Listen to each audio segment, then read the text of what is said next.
Good evening, fight fans, and welcome to another great episode of Headkicks and Haymakers. I'm your boy Bodkins, and of course, with me as always, Mr. Bobby Blunts. Bobby, off weekend here for pretty much the MMA world. I know PFL had like 5 Europe shows.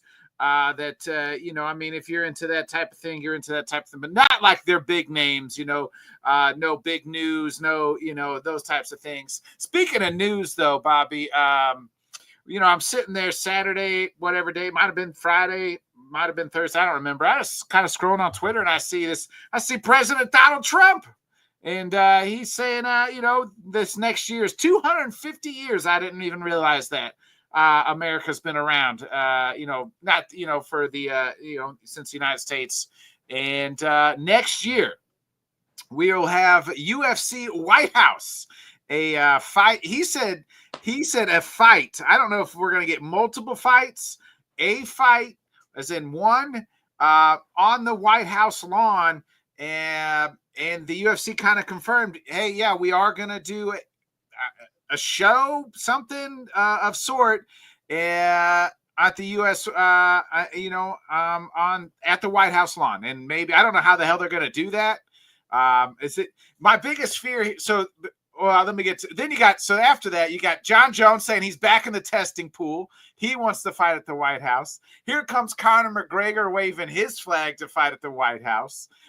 John Jones, a week later after he, relinquished his title, he's like, oh, yeah, I'm back, baby. Back, and I'm ready to fight. He wants to fight everybody. Anthony Smith wants to fight at the White House. We're going to hear about everybody politicking to be fighting at the White House for the next 365 days or so. But my biggest fear is that, remember when COVID hit and Dana's like, we secured an island. It's going to be Fight Island. And everybody's imagination runs wild, right? We're thinking, oh shit, they're going to be fighting outside. Like they're going to have an octagon. They're just going to be duking this thing like Mortal Kombat style outside. Like at least that's, I don't know, maybe I'm just naive and dumb. And like, that's what I thought. Cause he's like, we secured an island. Like we're going to have, it's going to be Fight Island and we're going to do all this stuff.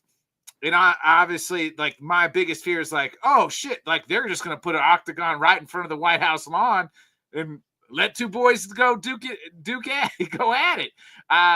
Maybe it'll be Joe Rogan and the Liver King fighting at the White House lawn. But I know this isn't your cup of tea, but, it's MMA news and we got to talk about it. I mean, I wouldn't say it's not my cup of tea. It's just, for me, it was so laughable not because of the White House angle or anything like that. It was mainly exactly what you said. Like, people were thirsty as fuck for news. There was no event going on, and that got announced, and like immediately everyone, started playing matchmaker, trying to build the absolutely best card that we could get on the White House. And you nailed it immediately. Like, this is going to get overhyped. And because of that, it will not deliver. Like, Fight Island was a good call. I initially thought of the Sphere event, which, everyone was wondering what was going to be on that and stuff. And, I get the concept. It's kind of wild when you look at kind of how we got here. Because, I mean, if you remember years back, we have Dana White saying that in no way should politics be in sports. This is why people tune into our events, so they can shut all that, noise off and stuff. And me personally, it has never bothered me at all. Like, when they do the whole Trump walkout thing and stuff, sure, he's there. He's the president. It's never made me like want to turn off the event or anything like that. And so I don't know. To me, it isn't as polarizing. The reason I was kind of rolling my eyes about it and stuff is it just made me think of, oh, well, this is something that can at least get Dana's attention and to make him, semi-care and stuff. But, at the same time, it wouldn't shock me at all if the fight card just got put on Pam Bondi's desk and just disappeared. So, but, that being said, it is very interesting when you look at how years back, they couldn't even get into New York. Yeah, I mean, New York's less than 10 years, or right? Yeah, right. 2016, I think, was the first year in New York. Yeah, and I mean, Trump is the one who technically gave them a voice when no one else will. Back when he let them run shows and stuff, and we all know that's how kind of the relationship bloomed. I don't need to get into all that. I'm sure everyone is, fairly aware of that. But it was kind of like surreal in the aspect of, oh, well, I guess this will be like very mainstream, like, as far as everyone's going to be seeing it. It is kind of an interesting gamble, though, because the UFC is kind of like so untouchable and stuff that they don't really worry about the next event and they just go on to it. Like, who's to say this might not, alienate a part of the fan base to completely check out or to watch the product in the future. I can assure you that won't be me. I could give a shit either way. I just want to watch people bleed. So, I'm sure it will deliver in that aspect, but it is kind of like surreal when you think about like from the late 90s to now, like where it is with it. So like that part is kind of intriguing to me. I do think it is intriguing on the Netflix side. Like, they had a hot dog contest in a, literally a basement. So I'm sure they would love to jump at the first live event and probably only live event at the White House. But at the same time, we might be getting far ahead of ourselves, just like MMA Twitter, trying to like knock down the P's and Q's and stuff. But yeah, it kind of is where it is. It didn't shock me at all when like Dana replied saying that he's interested in doing it. No, they confirmed it's happening, is what Dana said. I think. Yeah, and again, that is not too shocking to me.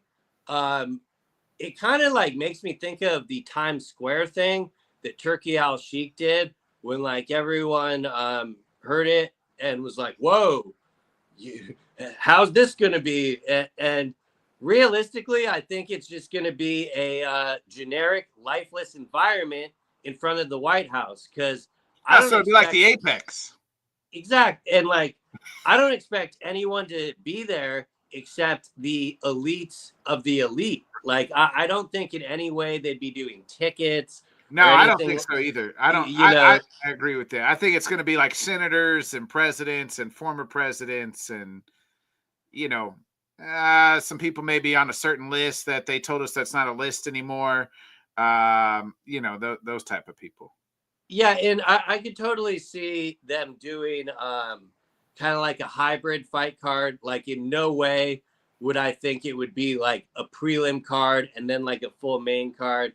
I'd say it would pretty much be 3 fights or something. But then again, the main logistics they probably got to figure out is the security. And, it's technically the most secure building in the world. Yeah, so, I think we debunked that already back, January 6th or so or something, whatever day that was. Yeah, well, it's just what's interesting to me about it is more like my question for people would be like, are you this bored with the sport? Like, is this something that actually excites you? Because, I mean, and if you do, no shade to you, more power to you. But like, for me personally, it sounds like something we're going to hear about for the next year where the fights themselves, the work in the cage, I don't really see that delivering. And, I'm sure they will like bill it with some decent fighters, but, there's no American champions, But the sport, here's what we can say. There's no American champion today. But 365 days from now, the sport moves so fast. we could have a whole new slew of champions. You know what I mean? We could, but at the same time, I'd question. I would assume it'd be more of a fight night than an actual, title fights and stuff. Because yeah, I think so too. Yeah, I think that's got to be viewed to everybody in the world, right? Like, yeah, not a pay-per-view. And that to me is like, it'd be cool to kind of see the outside setting would be interesting to me. Because, I mean, you mentioned Fight Island. I thought the exact same thing. Like, oh, cool. We're going to get some fights on the beach. And what did we get? Well, we pretty much got the baby that birthed the lifeless apex. And for them to realize, oh, we could do this every Saturday. Let's go. So, I would say be careful what you wish for. But in Dana's words, we'll see how it plays out. And you can save it with the welfare mom that wants attention that is just simply out of food stamps. And yes, I am talking about John Jones. Like, I that is the part that I just rolled off in my mind. Like, oh, well, it's good to see something that got him tweeting again. But I find it feels good to be, what do you say? It feels good to be the hunter instead of the hunted for once. Comical. Like, I find it comical if anyone were to think that he would come back, to fight at the White House. Like, that sounds about as realistic as him fighting Tom Aspinall in the first place, or coming back to fight Tom Aspinall. Like, I won't rule John coming back. If he does, we'll deal with it then. I think if he does, he never was that big, so I could totally see him just doing 205 and just, forsaking heavyweight altogether. Because in no scenario do I see him taking the fight with Aspinall. I just don't, whether, he doesn't want it or it doesn't interest him. That ship has sailed. And, but, and then you had like Connor chiming in, and then it's just like, yeah, this is just sad. But, these are like the type of things to get these guys motivated, which is why I just lean, I don't think they're ever fighting again. And, it is what it is with that. We'll see what the actual card bills out to. But like, and then Don Davis, like that might have been the best one when he tweeted saying like, oh, this could be the undercard, or we could have this the same day. Yeah, like, PFL before, and then the UFC or something. Yeah. And that card looks great. That's the best card PFL could put. Yeah. Why in the hell can't we just get that card in the first place? Like, if I could get half of that on a fight card, I'd be happy. Hell, I mean, 2 fights out of that would be great. But, I understand people taking the engagement to like boost stuff. So, I mean, that's probably more what he was doing. But I was eating Chinese food when it happened. And they ironically had it on there on the television, and there were subtitles on. So like, I obviously couldn't hear it because it was on mute. But then I saw the subtitle of having a UFC fight there, and I'm like, well, I'm gonna have to circle back to that. I must not read that correctly. And apparently I did read that correctly. But it's 2025. It's just kind of where we are. Yeah, so our guy Kev says just do Tom versus Alex at the White House. I mean, I wouldn't mind that, but I don't know how they're gonna build it up. You hit on a couple things. I'm kind of with you. I don't care about the politics. I'm not saying you have to, like, people who are like, I'm not watching that shit again because of the politics or whatever. Well, then you were never a fan. Like, that's how I view things. How do you watch football? Would be my question. Like, even people when that happens, like, people are like, I'm not watching the NFL because the Kaepernick didn't stand for the flag. Yeah. Well, like, who gives a shit? You know what I mean? So I don't really care. Like, I don't watch it. I don't give a shit what they do, really. I just want to watch the sports. Like, that's the only thing I care about. So I'm with you on that. And I don't care if they run Trump out there 1,000 times. I don't care. It's not I just get to the fights. Let's move forward. And I don't really care. It doesn't affect me one way or the other. Like, that's just how I view it. So I'm with you on that. I was having this crazy idea, and then I thought it might be a bad idea while you were talking. So I thought maybe they do like maybe you do it like a international, like international fight week. You do it on a card, and like you do like the first 3 fights at the White House, like prelims, but it's like a major fights, like you know what I mean. Maybe not title fights, but like major names, and then you end at the White House, and then you kick it to T-Mobile, and you fill out the rest of the card at like T-Mobile. You know what I mean? Same night, but like two different events. You see what I'm saying? WrestleMania did this. I think WrestleMania 2 did this when they had like WrestleMania in Chicago and another place and a couple other places. Like, and it was like they tried to satellite it all to different places. I don't know if that would work. But that could be a possibility. I think you're going to have 10 fights at the White House. I think you do like 2 or 3. I mean, I like the idea in theory, but I think the biggest problem would just probably be Trump. He'd be like, we don't want prelims. We want the main card. Like, I only want the best, beautiful fights. And so he's definitely going to want like the top billing, which they could maybe do it the opposite, like have the prelims like in the Apex or something like that, which that'd kind of be rough. But the one thing I was thinking about, especially because it's so close to International Fight Week, either way, is that crew is going to get worked to death.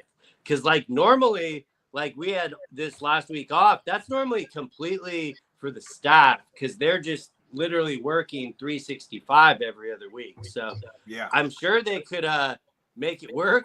My question would be, would they do it out of necessity, or what would the White House site fee be for the UFC? Yeah. I think they the site fee was to let Hamzat into America. Yeah, and I mean, legitimately, I think Dana would do it in his mind for the love of the game. He'd but at the same time, you are talking about kind of different costs. And I mean, if you look at everything they did just to prepare for the Sphere. Now, granted, that's because of how expensive it was, like run the show there. But I mean, they're going to have to do some type of a test trial run to figure it out. So, but like, am I like today on June 9th or July 9th, whatever the hell day it is, writing down like what fights I want to see at the White House? No, I think that's like a completely pointless exercise. I hope that we can just get the best fights put on at the best events. And that would kind of like be my concern that like half of the year, that first half of the year, would those events kind of drag because they're like saving star power for the Did it for UFC 300. Remember, like that's kind of how that was too. So we could see something similar. They got enough fighters. I mean, we've seen them put stacked pay-per-views back to back all the time. It's weird to me that I was thinking this too. Like, it's weird to me, like we just kind of mentioned, the UFC's still young. You're right. We're at 25 years this year, or 30 years, right? 30 years. Rio. And relative, like we just talked about, like relatively new in a lot of places, like wasn't even legalized in certain states, and it's like, oh yeah, it's not like the UFC or like MMA is like the national pastime or like America's favorite sport to watch, you know what I mean? So it's just weird that they would want to do that there. I mean, it's cool, but I wonder if like because it's like a celebration. So like to me, in the way Donald Trump kind of put it out, it's like, oh, it's going to be a 250-year celebration next year. Like we're going to have a UFC fight, but maybe so. I'm like, well, they're going to have like a UFC fight, but then they're going to have like, a concerts and everything else. So like, and then they're just going to be like, hey, also we're gonna throw on this A fight. You know what I mean? Yeah. And I could see it just being one fight in mix of a mix of like all these other things that happen. And yeah, I can totally see that as well. The thing that I find interesting about Nobody wants to watch the Packers just demolish the Bears, Kev. I mean, literally, for me, I lost my train of thought with that Packer comment. What the hell was I about to say? Where was I going with that? What was the last thing you said before that? Oh, I said they're gonna have like one fight or like a whole celebration, like just. Mm-hmm. I don't think it's just gonna be the UFC. That's it. It popped back into my head. So, like, what would like interest me in this is the new audience it would possibly bring in. Like, for example, like look at the Netflix Tyson versus Jake Paul. I knew a lot of people that watched that hadn't watched boxing in 20 years, watched no combat sports, but tuned in just to kind of see that spectacle. The difference was Tyson. Everybody knows who Tyson is. Yeah, and that's kind of the thing. They had Tyson. So does the UFC need to rely on having that big name, or would the spectacle of a fight at the White House be enough? Because like you said, it's not looked at as Americans like pastime and stuff like baseball, even though, a lot of people these days don't like baseball. Yeah. But I do wonder if it would help generate bringing in the old heads there. Yeah, it'll be interesting. And I'm not going to sit here and put the card together either. But, in all honesty, I hate to say it, but like that's the card. Like if Conor's going to come back and you just mentioned it, you want the casuals to tune in. That's the name everybody knows. I'll say this. The only person that was happier about this announcement, you already know, like literally this announcement might have revitalized Michael Chandler's fucking career. And like, I don't mean that in hyperbole. Like he actually has something to like, he has an end game. Like Conor actually acknowledged it. And yeah, that might be the one, but I would kind of go back, like, is the UFC really going to forgo their last Conor gate? I don't see that. Yeah, I don't know. It'll be interesting. The TV deal, like, I mean, if it's the TV and Netflix is like, hey, you know what I mean? Or whoever's putting this event on, If they pay them some insane amount of money to really cover the gate and stuff, I mean, that'd be a wild chunky number, but crazier things have definitely happened there. And I can't remember if Conor's got 2 fights or 1 fight left on his contract. Technically 2, but like realistically, if he ever gets in the octagon again, I think that one will be his last one. Agreed. Unless obviously, he sparks Michael Chandler, gets some type of, gets the microphone. But like legitimately, that fight could happen like in another 2 years. I would never see it in a avenue to where he would actually be, active or anything. Yeah, agreed. I see what you're saying, and but it's interesting, and like I said, I'm not gonna get my hopes up or like dream up because like that's what Fight Island did for me. Like, Dana's over here, so I'm very much like got my I'm very pessimistic about it. And so yeah, I forgot about it until I read the thumbnail today in the title. It's like, oh yeah, that's right. So for me, it isn't like this, like, oh, and like I get the spectacle. Don't get me wrong, I'm not living under a rock, but like that shit just does not move me. Like I care about the action in the cage, not the flashing lights and silly games. Yeah, I wanted to real touch on something that you mentioned earlier, the Don Davis tweet. And this is just like, don't even have to put this on the White House, Don. Like, just do the event. Like, I pulled up the card that he had tweeted out. So at the top, Francis versus Nemenkov is the, and then you have nobody wants to wait another year for Nurmagomedov versus Hughes. Like, we need that fight tomorrow. You know, like that fight should be booked tomorrow, Don. Then you got Dakota versus Karamouche, Fiera versus Golstov. You got Johnny Eblen versus Corey Anderson, Chris Cyborg versus Pacheco, AJ McKee versus Pinedo. That's the best card PFL can put together. You don't have to put it on the White House lawn, Don. Just put the card out. Just do it. Just put to that point. Why is Corey Anderson not fighting Johnny Eblen in PFL Africa? You know, like that's a pretty nice super fight to make. And, you know, I don't mean to dump on PFL too much, like to give them a little bit of praise. The events that they had this weekend was some pretty entertaining MMA, a lot of finishes and knockouts. So, I mean, if anyone wants to check that out, all they need to do is download the PFL app, and it's completely free. So, you know, they're taking some baby steps in making the product more watchable, but you know, they were entertaining fights this weekend at least. Yeah, I just think that Don he put a hell of a card together. So just do the card. Don't wait for a year. Let's get into this weekend. The UFC is back, and it is in Nashville. And you know, Bobby, it's not that bad of a card. You know, it is always the entertaining Derek Lewis on the card, and he was in an interview saying, yeah, he would like to fight. It's funny because originally he's like, I don't want to fight any more title fights. I don't want, but then he did say, hey, I will.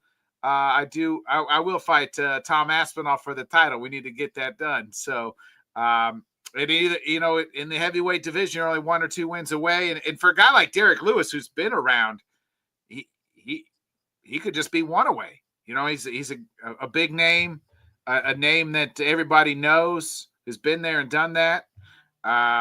You got, I mean, but I'm looking at some of the names, and then we'll kind of look at it more. You got Stephen Wonderboy Thompson back in the back, Calvin Cater, my guy Nate the Train Landwire, baby, that's my guy. If I don't win, I'm probably gonna lose.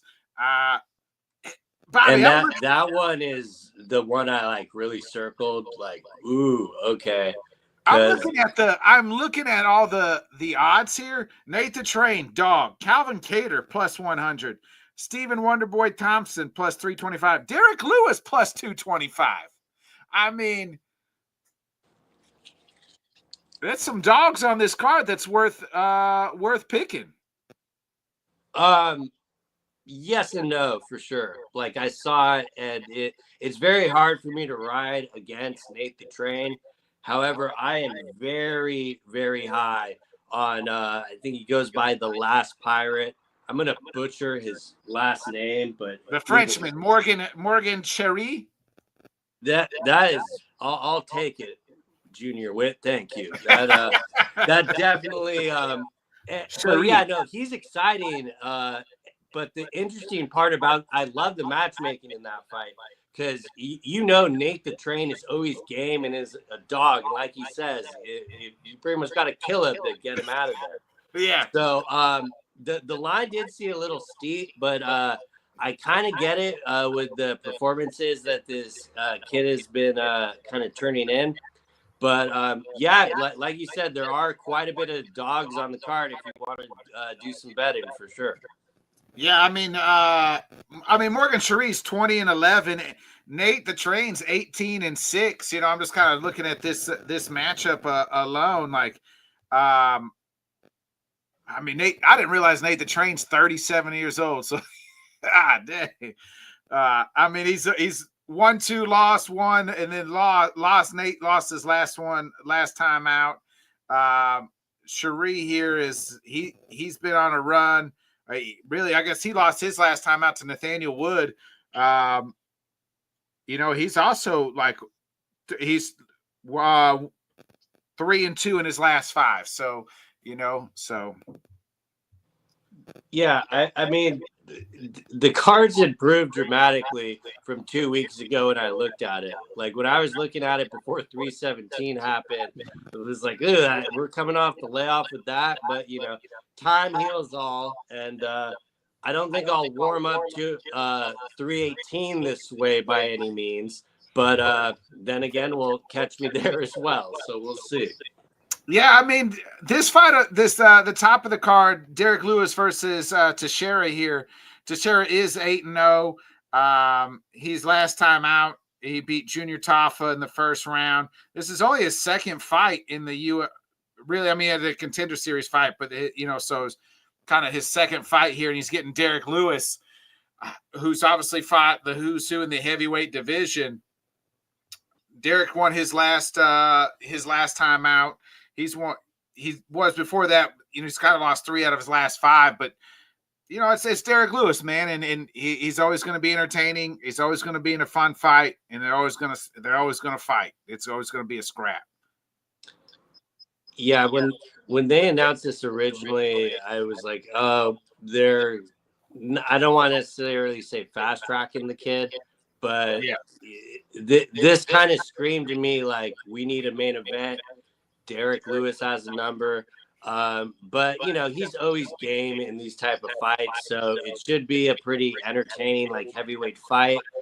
And even and I was saying this after the John Jones stripping, I still feel like this fight means very little, but at the same time, with one flashy knockout, all it takes is that and a little call out, and they could be very well next in line. So I've come around on it a little bit, and definitely it being in front of a crowd will absolutely help.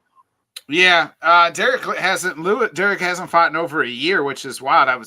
His last fight was the fight I was actually at. He headlined in St. Louis. Last year, May 11th, 2024. So he was pretty active in 23, and then 24 he had one fight, and he hasn't fought at all here in 25. Yeah, and that kind of helps heavyweights with the longevity and stuff too. So that's not anything as concerning. But they have been doing this thing where they put him in against these young guys, and it's no spoiler that it's kind of only going to go one or two ways. So I mean, it'll be interesting for that. But see, Cross is telling you to pick those dogs on tap. So yeah, we'll see. I got to catch up to Mystic Mac. I think I'm in second or third. I think I've got he's got me on points, the most wins. I think I'm second in picking right, but less on third in points. So, speaking of young guys getting fed to young guys, nobody's been getting fed to young guys more than ever since Stephen Wonderboy would not fight Michelle Piera when Michelle missed weight. They have been feeding him dogs.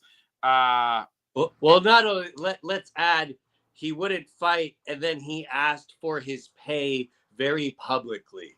So I think those two things combined added the take him out to the back of the shed and style. Cross says not fuck that Mystic Mac, dude. So I guess that if Mystic Mac, if you guys are saying you guys don't like him, then I guess I'm in first place. Then I'll take it. So I have no idea who that even is. Me neither. But yeah, I mean, Wonderboy, he's on a skid here too, and he's been fed. He's on a 2-fight losing streak, and really he's lost 4 out of his last 5, and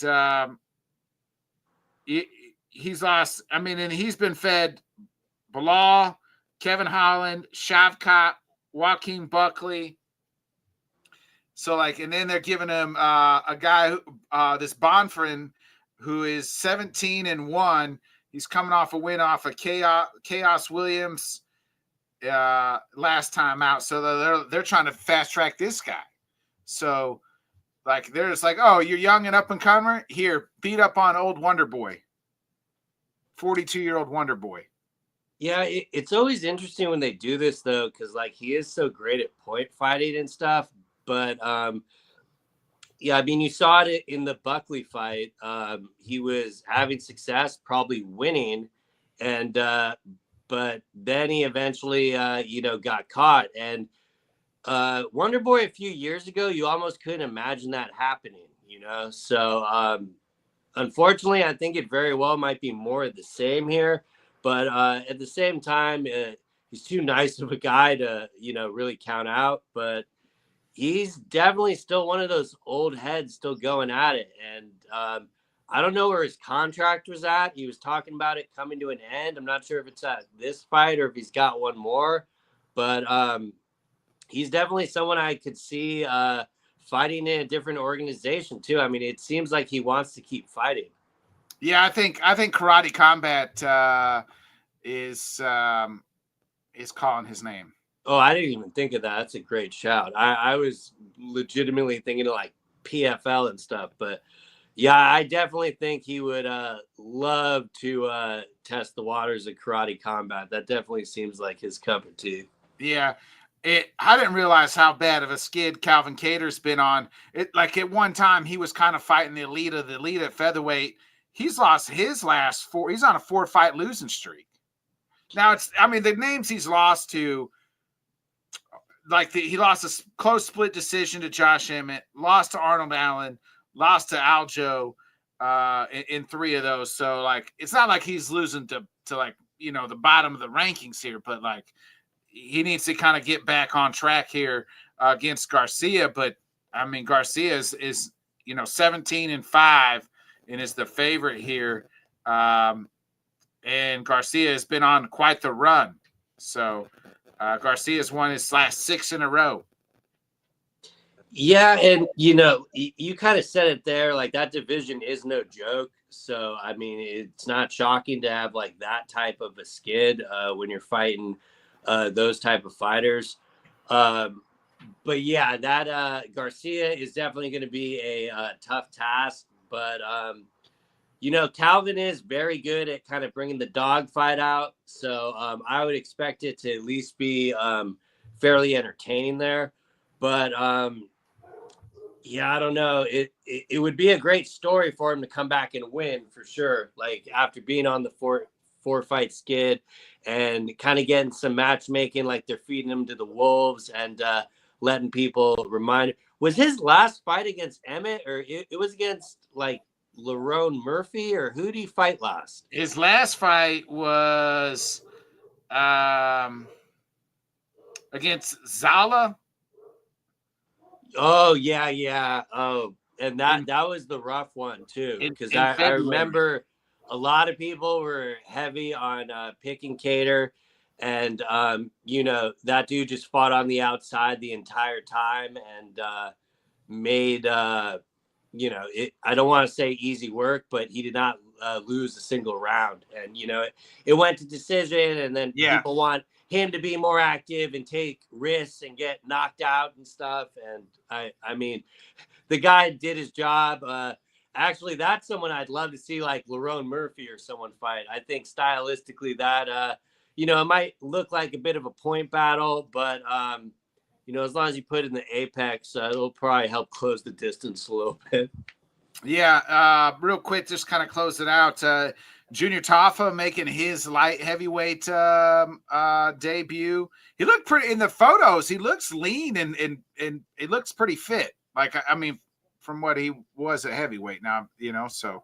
Yeah, no, he looked like he got in shape. That does not look like an Ozempic 205. Like he definitely looked like he took it off. And that is, I can't like that is like semi intriguing, like opposed to him just like being at heavyweight and stuff. Cause I'm sure he's not going to be losing too much power, with that cut or anything. So I'd be kind of interested to see that. I could see why they put down the main card. The one that's kind of calling my names on the prelims is the headliner there. Chris Curtis. Yeah, I was just going to say Chris Curtis dropping down to welterweight. His at welterweight, taking on Max Griffin. I think that's going to be a good fight too. That's a good scrap.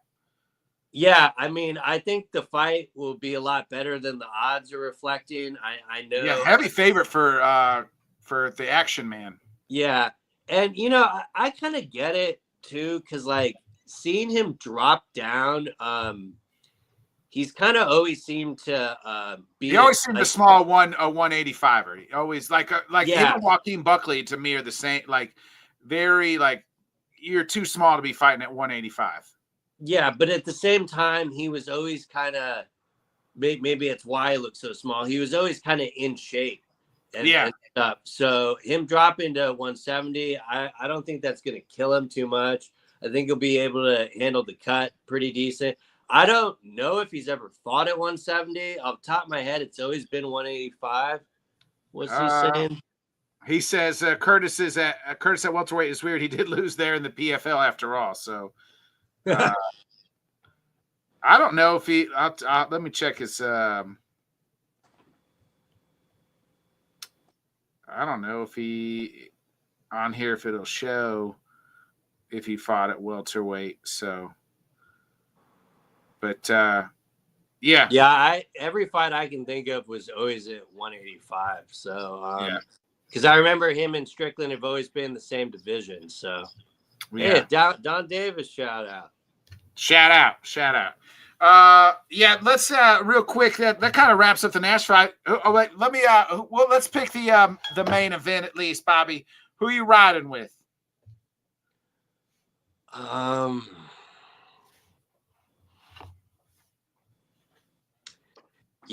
Everything in my heart wants to say go with the new blood. This is probably a matchup he's set up to win, but at the same time, like Derek Lewis does love to brawl, and if this turns into that type of fight, it may not last that long, but this would probably be more of a betting pick that I'd be making, but I would easily take the plus money with the Black Beast. But not to sit on the fence at all. I could totally see the other guy winning very easily too. And what? How do you pronounce his name? I think it's Teixeira because it's T-E-I-X-E-I-R-A. So to me, that the X always throws me off there. Yeah. But he looked great in Contender. He got his UFC debut and looked great. But I do question, is this like that big step up, or are they just trying to capitalize on Derek Lewis on the back end? And I think it's going to be kind of somewhere in the middle, and we'll get a good fight. But if you're making me pick this, my balls are hot. Let's go with the Black Beast. Yeah, I'm so there's very few fighters I always will have to pick. And USA in this show is always going to be one of them. Derek Lewis, I don't know if I could ever pick against. It doesn't matter. I mean, if he ever fought Tom Aspinall, I'd be torn because I love both. And but the Black Beast is legit always been one of my favorite fighters. I always knew he'd never win a title. It's like one of those guys like Roy Nelson to me. Like I always loved Roy Nelson. Like this guy will never win the title, but he's one of my favorite fighters. And that's how I feel about Derek Lewis. And so I'm riding with the Black Beast, baby. We're doing it again. Hopefully it does something crazy. And he's able to take a lot of damage. In multiple times he's looked like he's about done, he'll land that one shot and then just drop to the mat and do that signature just scary fucking look. So and we need the entertainment. We need the aftermath. We need the taking the shorts off. We need it all. We need what's he gonna say on the microphone, the promo. I need all of Derek Lewis, one of the best in the business. But Teixeira is very smart, so I would expect him to fight smart and not cautiously, but not put himself in that type of harm's way where he's going to be looking up at the canvas.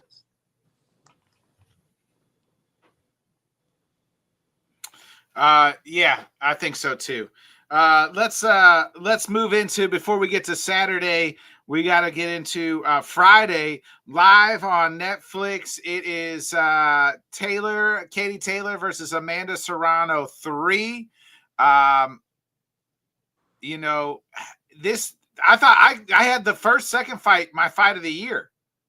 I believe at the awards, or maybe it was just my shout out. I can't remember, but here it is.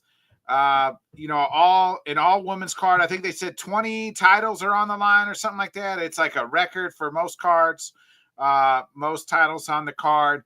But obviously the key is Katie Taylor versus Amanda Serrano going to war for a third time here. I got to do this for win. And now it's time to talk some boxing. Yeah, I mean, you know me. I was a fan of both fights there.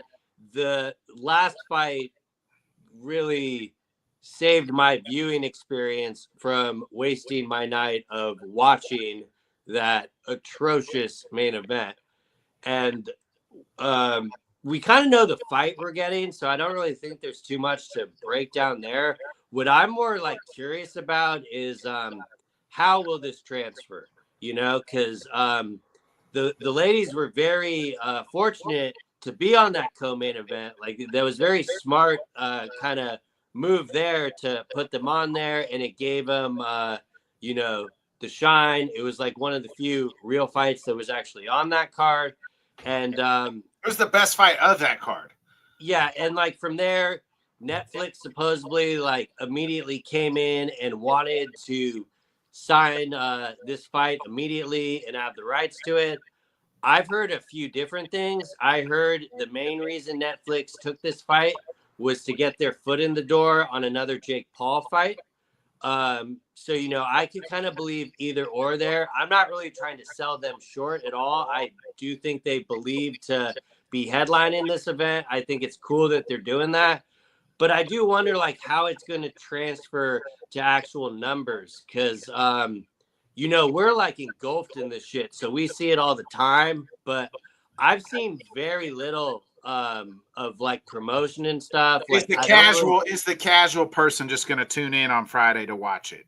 Yeah, and you know they might get some people of like the Netflix and chill audience, but how many people that watched that Mike Tyson fight and probably loved watching that co-main event are going to be coming back for this one like they have it circled? I don't know if that's going to be like record-breaking numbers. I know the ticket sales have, you know, I've seen some tickets going for like $60 online and stuff. I mean, granted, it's MSG, but, you know, that price point sounds a little crazy to me for a fight that it has this much anticipation and stuff. Maybe I'm just a little bit like too close to it and I'm like overthinking it and the thing will be a success. But I am kind of curious to see how that transfers without the big kind of casual interest. Because like that is completely gone, not having like Paul or Tyson on it. And I mean, yeah, but I think it being on like Netflix, the sickos. Yeah, I think it being on. So I think it being on Netflix will help because like people will see that, and if you watch the Paul fight, which millions of people did, they'll be like, "Oh shit, they fought. They're getting ready to fight again." So, or they did fight again, and then can tune it. They can watch it anytime. Do I think the live number will be a lot? Probably not. But I think it'll be a decent number. At least I hope it is. I did get a chance the other day. I watched the Katie Taylor documentary that's on Netflix. It's just called Katie, and it's really good. It's a difference, you know, shows like the struggles and like how women, you know, they weren't even like women like boxing really, and how she kind of helped, like especially in Ireland, like she had to dress as a boy and just all these things, and then like they almost didn't have it in the Olympics, and then they saw how good she was, and then they put it into the Olympics, and just all the ups and downs that she kind of went through. It's a phenomenal, it's a pretty good documentary. I think like the second, it'll be interesting because I thought Amanda had kind of won the second time. So I was surprised, I guess, you know, and Katie doesn't have too many fights left. Like how many times, this is probably it. Like she only has maybe 1-2 fights left in her career. And so it's a shame that, you know, people are catching on later. And I'll add myself to that. Like I'm catching on late in the game to her career. But, you know, the great thing about YouTube and things like that is you can always kind of go back and watch it and see how good people were and see how good they were. But I thought Amanda had won the second fight and we're going to get this trilogy as like the third one to kind of break the tie, right? But you know, it's going to be a good fight. I mean, that second fight, both fights were very entertaining. We're so good. And I think this could be another candidate for that, like just another fight of the year type candidate for that we're going to see Friday night. Yeah, the promotion of it has turned me off a little bit. I don't like how they're trying to paint Katie as a dirty fighter. It just seems like so. That came from the commentary from everybody in the commentary the last time. Don't get me started on Rosie Perez, please. It's, Billy. Yeah.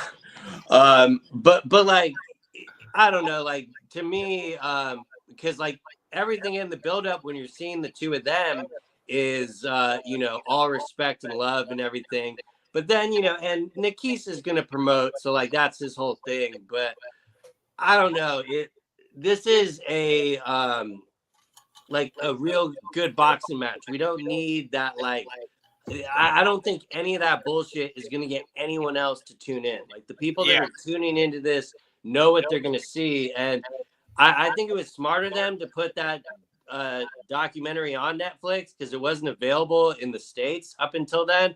So they've done good jobs with that and like the countdown, but all that is on Netflix. I have seen very little, if any, of anything on cable TV. I've seen maybe one or two like promos and stuff, but I almost wonder if they would have had more success if this was actually on a Saturday compared to the Friday night there. But in theory it should be entertaining for what it is. I'll definitely be watching it.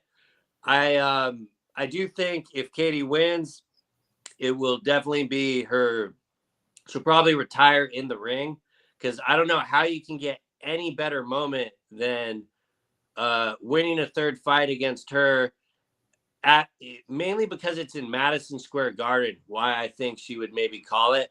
But then again, she might wait to see if Netflix or MVP throws another bag at her to, try to get the fourth one out. But, it should be a interesting little appetizer to pull us into Saturday there. It's kind of wild, like how different it's going to be. And I'm not trying to throw any shade at them doing all a women card. I think they've built it kind of nice. I do wonder though. There's multiple titles on the line helps, right? Like why they're fighting for. You know what I mean? Like people are more apt to tune in to know that there's belts on the line. I think that will definitely help to get people at the table, but I do wonder if they put like one male fight on the card that had anticipation that people wanted to see, if that would boost the numbers. But I'm sure they're much smarter with me than all that. So, this is the direction they want to go. So more power to them. But, I'm not rooting for it to fail or anything. I'm just very curious the success it's going to have. Like, I have no doubt in my mind that the fight itself will deliver. Let me ask you this. Do you think it'll be more or less successful than the Times Square card? That's such like a weird gauge to compare it to, because like that shit was like Mickey Mouse and a half. And the fights did not deliver. The fights, just based off the fights, I would have to say it'd be more entertaining to watch. And that's the one like they did like the double pay-per-view and they like packaged it with the Bevel. And like we'll never get the numbers for like what that actually did. Yeah. But I would consider that card a failure completely. So we said that the following week. Yeah. Hopefully it's going to be better than that. It's going to be a long Friday, and I'm going to be going to sushi early. Bobby, before we get out of here, we do have our I guess you want to call it our fantasy fight fantasy draft on Saturday. What are some things that I should be looking for as I enter my first time doing a MMA fantasy draft? So yeah, this is the second year we've done it. You essentially draft 5 fighters, and it's like a snake draft order. Last year it was just 12 people. This year it's 17, so that should definitely spice it up. So like 85 fighters are gonna go off the board. Fast rundown of the rules: like a decision gets you half a point, a finish gets you 2, minus in that aspect if your fighter gets finished or loses a decision. So it's definitely entertaining, adds a little bit of gas to the cards and stuff. Cross down there in the comments, he's the one that kind of commissions it all and deals with the spreadsheets. Definitely shout out to him. He'll probably be streaming on Twitch, I think. When I get a link for that, I'll tweet it out on Saturday there. But it's definitely kind of a learning process because we were doing it like all on the fly and stuff. Initially, when I started, I was thinking like, okay, you want to make sure to lock down like 1 or 2 champions with your first 2 picks. And I think that was a little bit short-sighted on my part. I think the main thing you want to prioritize is who is going to be active. Like what are going to, be a fighter that you could get 3, maybe 4 fights out of. I mean, that. So you're looking at, to me, you're not really looking at the top of the bill guys. You're not looking at, the champion or the even like number 1 contender. To me, you're looking at the guys in the middle, like middle to the bottom of the rankings. Like they need 2 or 3 fights to, that are going to get on. I mean, guy like shit. I mean, not now, but Josh Van, right? Like Kevin Holland, like those type of guys that you're like, shit, they're always fighting. Yeah, I mean, your boy Charles Johnson. I mean, that is a bona fide sleeper pick. And I think the flyweights get kind of dismissed in it because of their size. Everyone wants to prioritize finishes. This year, I think I might prioritize activity more than finishes. Cause, like last year, for example, my first round pick was Ilya, and this was prior to the max booking. So I figured that would be kind of an easy 2 points there, and I could kind of build from there. But then one of the picks that dragged my team because the injury was Bilal. He basically only fought once. You can drop a guy and pick up a guy. Yeah, you can. There's like a clearing period once after they fight, so you definitely want to like look for the rules for that for sure. But yeah, you can add another guy, and this year we're doing waivers instead of voting, which I think is a huge upgrade. But definitely make sure to go over all those rules because you got to read that stuff with a fine-tooth comb. But it's generally fun, and it definitely, what it really helps with is adding some stuff to those lifeless Apex cards. And I think you said it great there because like the best example would be like a division that's on fire right now. Okay, welterweight. You look at that 1 through 5, and those are all guys you probably would want to get on your team. But then you also look at their ranked, and you got the Islam JDM fight happening. How many guys are going to maybe get 1 fight and then want to hold out for the title? So though it was a high priority last year, I more or less might fade welterweight entirely if I'm just going off like activity and stuff. But, at the same time, that's the cool part about it. When you see a guy on the board and you'll be like, why is it? It's just like fantasy football. It's like, no way this guy is still here. Fuck it. I'll take the upside. Let's go. So, that's all good.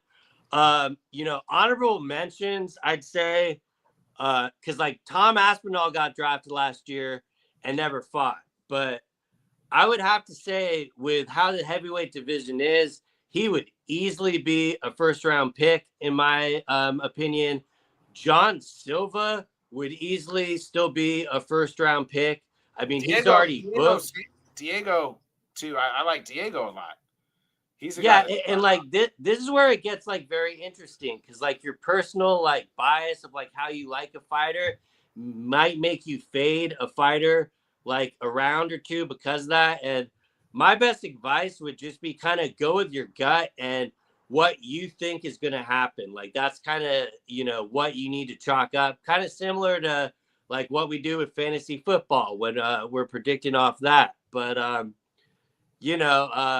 if he didn't get so much hate, I think Big Air would be a layup first round pick because I think he has an easy 2 points ahead of him. Plus, he'll probably get another fight. And, worst case scenario, he'll probably just get the half point. So, like, that might drop him back down in the second round. Ilya Armin, depending on where you go with that, there could be some dissension there, but hard not to go with him. Dricus, Chimaev, that is a very another one. Like, depending on what you think will happen, they'll go pretty high. Imavov is going to be an extremely high draft pick, in my opinion.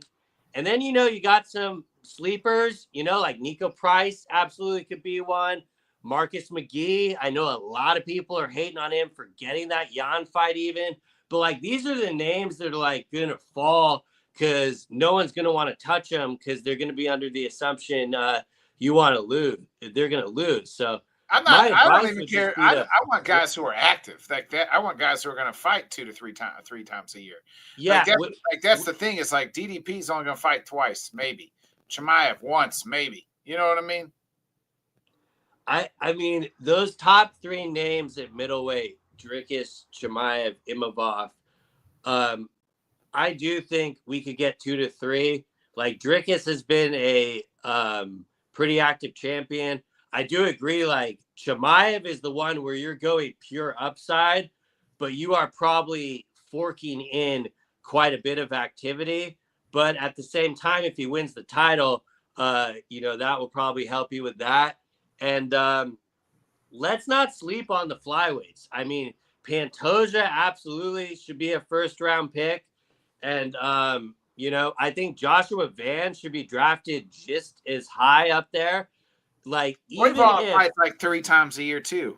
Yeah, and like that's the thing. Like, even if he drops the fight to Pantoja, I'd still put my money on him because it more or less runs to the next international fight week.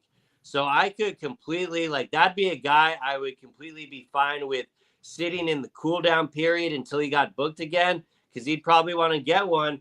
And oh shit, by the way, if he gets that win off Pantoja, we might just witness one of the most active champions in UFC history. So, but I know I'm going to get some back end picks, so he probably won't even like be draftable to me. So, I mean, that's why I'm talking about this like so openly, because it's 17 teams now. There's a lot less chance of like sniping and, just giving back to the people in the Discord for like my first year experience of what, like, I think I got like 5th place or something. I didn't do too well. Yeah, we know you don't know. We all know you don't know shit about fuck, Bobby. We've seen your tap picks, so. Exactly. I don't know shit about fuck. Shout out to, what's her guy? I can't believe I'm blanking on her name from the Ozarks, but shout out to her. Don't know shit about fuck. Ruth. Shout out to Ruth from the Ozarks. Yeah. Probably know the actress's name, but we'll just call her Ruth. Yeah. So, all right. Well, that's the show, folks. We'll be back next week. Oh, real quick before we get out of here, I got T's and P's first to Ben Askren. Had the double lung transplant, finally posted a video. That don't even look like Ben Askren, first of all, in the video. But T's and P's to Ben Askren and his family. And T's and P's to Randy Couture, the legend, the natural Randy Couture was in a car accident and was taken to the hospital and with severe burns. So T's and P's to both of those 2 legends in the game. Yeah, it's a shame. Anytime we get good news, we always like get followed by the bad. Like, I don't even think it was an hour old of Ben posting that video, and then you saw the stuff about Randy. But definitely Ben looked different, but at the same time, it was very inspiring knowing where he was a week ago. So yeah, definitely, bless his whole family and wishing nothing but the best of him. And yeah, hopefully Couture can definitely come out of it on the other end as well. But, he's also a tough motherfucker. So I'm sure hopefully everything will be good there. Yeah. So thoughts and prayers to both of them and their families. Ben Askren said he died 4 times. So, wow. And, hopefully everything's hopefully he'll pull through, and then we'll see him, soon. Obviously not fighting, but it's good to see he still got his sense of humor, because that actually did happen. I mean, the way he said it, it was like, cool. You still kind of see him in there a bit. And it was really like grim, like a week ago and stuff. So I'm just happy for the family that everything seemed to have worked out. Yeah. All right. We'll be back next week, 8 o'clock Central, 9 Eastern. Check me out tomorrow night. Actually, I'm going to shout out. I'll be on Fanboy Unleashed with my guy, Mr. First Down. I'll be talking some Packers and some football with him. You can check it out on Fanboy Unleashed on YouTube. So head over there if you want to hear me talk some football with my guy Sam, Mr. First Down. Think that's I'll definitely be piping into that comment section. I'll see you there. I think that's cracking at 8:30 tomorrow night. So, but we'll be back next Wednesday, 8 o'clock, back at our regular time, 8 o'clock Central, 9 Eastern. For all new, we'll talk all the Nashville, UFC Nashville, we'll talk the Taylor Serrano fight, and the pay-per-views next weekend, or is that the weekend after? I don't know. 318 is coming up soon. Probably about 318. Is that next weekend? That's next weekend, yeah? God help us. The Dustin Poirier fight. So retirement. I'm kidding. All jokes aside, that would be great to see. It's just, we'll get into it next week. Yeah. All right. See y'all then, folks. Be a friend, tell a friend. Like, subscribe, share. See ya. Thanks so much for joining us, and until next time, let's talk sport, friends. Thanks for watching.